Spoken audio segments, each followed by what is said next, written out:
يا أيها الذين آمنوا لا تأكلوا أموالكم بينكم بالباطل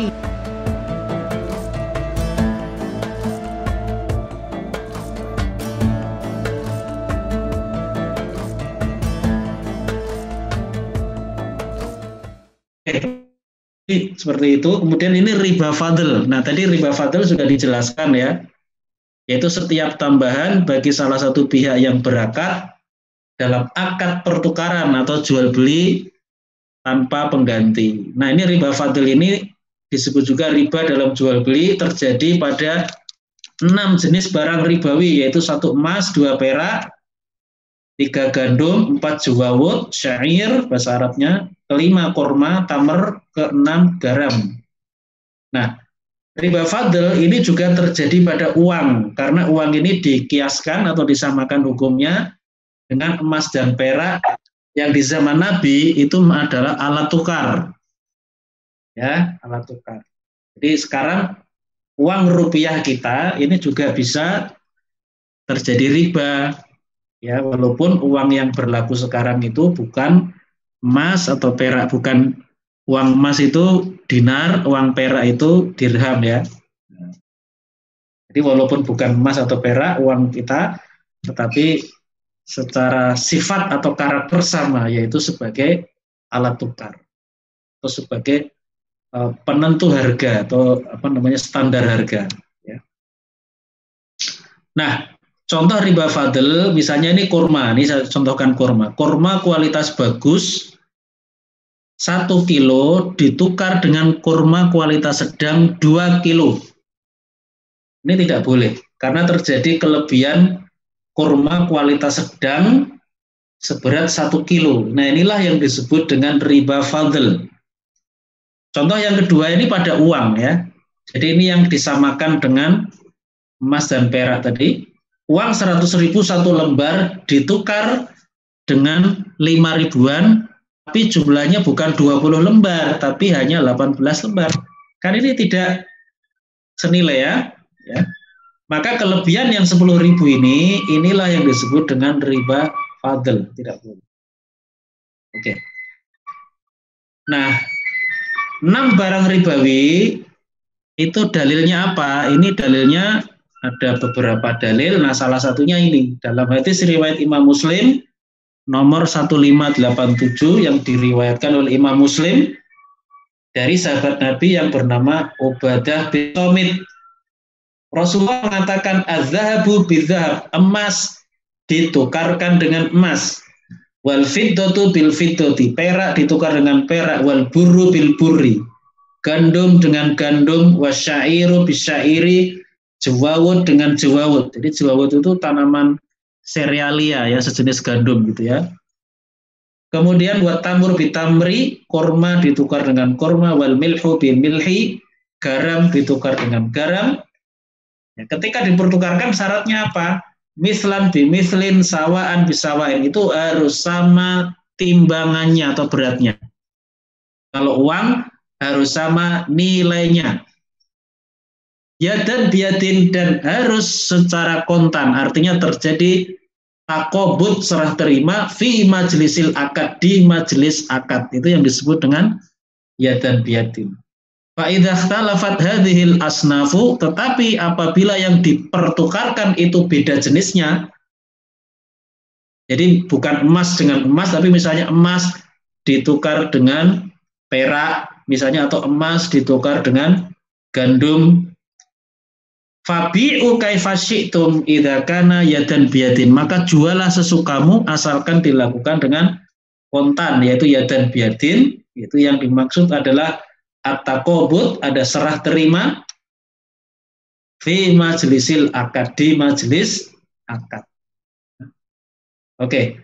Nah, dari hadis itu syarat untuk pertukaran atau istilah lain dari pertukaran itu adalah jual beli.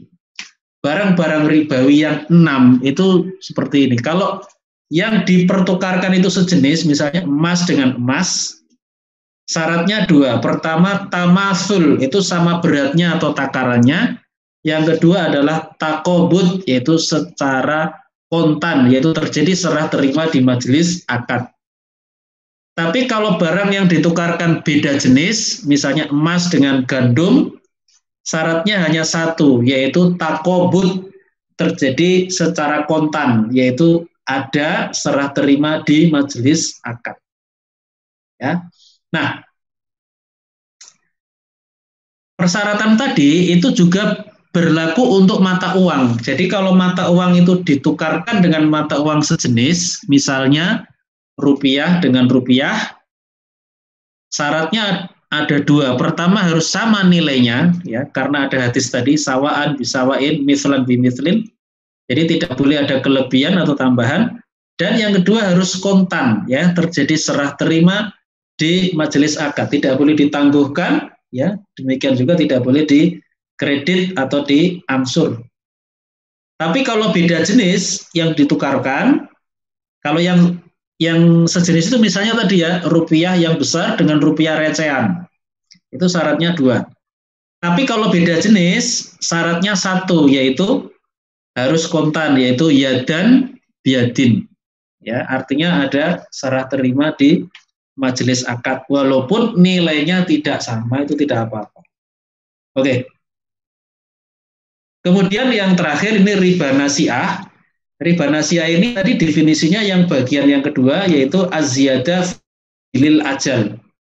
Tambahan sebagai pengganti dari waktu yang berjalan. Jadi waktu yang berjalan di dalam akad utang piutang, ternyata waktu yang berjalan itu dianggap bisa menghasilkan tambahan. Ya, contoh misalnya riba dalam akad qard atau pinjaman. Ya. Nah, bentuk riba dalam akad qard ini segala manfaat yang muncul karena qard ketika itu belum ada pelunasan, ya. Misalnya tambahan berupa uang atau barang atau manfaat dan lain-lain. Hukum riba nasiah ini sama dengan riba secara umum, yaitu haram berdasarkan surat Al-Baqarah ayat 275 tadi. Wa halallahu al-bai'a wa harrama riba. Ayat ini dulu turun terkait dengan riba nasiah, tapi ayat ini berlaku umum, mencakup pula riba. Ini salah ya, harusnya mencakup pula riba fadl. Nah ini salah itu. Mohon nanti dikoreksi dulu kalau mau di-share ya Ustaz Supri ya. Oke. Nah ini tentang bunga bank. Jadi bunga bank itu disebut dengan istilah interest dalam bahasa Arab, dalam bahasa Inggris. Sebenarnya tidak hanya interest ya, ada satu lagi istilah yang sering dipakai. Satu interest, satu lagi lupa saya. Intinya kalau interest itu untuk bunga yang sedikit, 1%, 0,5%. Tapi yang besar itu sebenarnya juga haram. Nah, hukumnya sama. Jadi bunga bank itu artinya baik itu besar atau kecil itu sama. Nah, ini termasuk bentuk modern dari riba nasiah. Jadi riba nasiah ini, tapi tidak hanya bunga bank ya, ada bunga di pegadaian, ya, bunga asuransi, kemudian di koperasi, bunga utang luar negeri, kemudian bunga utang dalam negeri itu yang disebut dengan obligasi atau surat utang negara, itu juga penuh dengan riba itu ya. Kemudian bunga di rentenir dan lain-lain. Jadi banyak sekali, termasuk yang sekarang itu pinjaman online melalui aplikasi-aplikasi itu riba semua. Bahkan kadang-kadang itu seringkali lewat SMS, kita kan sering ya, Anda perlu pinjaman, proses cepat, bunga sekian persen per tahun, itu terus-menerus itu ada itu di tengah masyarakat. Ya. Oke, bagaimana hukumnya menyimpan uang di bank ribawi dengan akad riba? Artinya mendapat bunga, hukumnya haram, walaupun bunganya tidak diambil. Menyimpan uang di bank ribawi tanpa akad riba, misalnya kita minta bunganya dinolkan, itu syubhat, ya, tetap itu ada ketidakjelasan hukum, sebaiknya ditinggalkan. Ya. Ada satu hadis yang mendorong kita untuk berhati-hati, yaitu satu sabda Rasulullah, la yablughul abdu ayyakuna minal muttaqin hatta yada'a ma la ba'sa bihi hadzaron mimma fihi ba'sun. Seorang hamba tidak akan mencapai derajat muttaqin, orang yang bertakwa, hingga dia meninggalkan sesuatu yang tidak ada dosanya, khawatir di situ ada dosanya.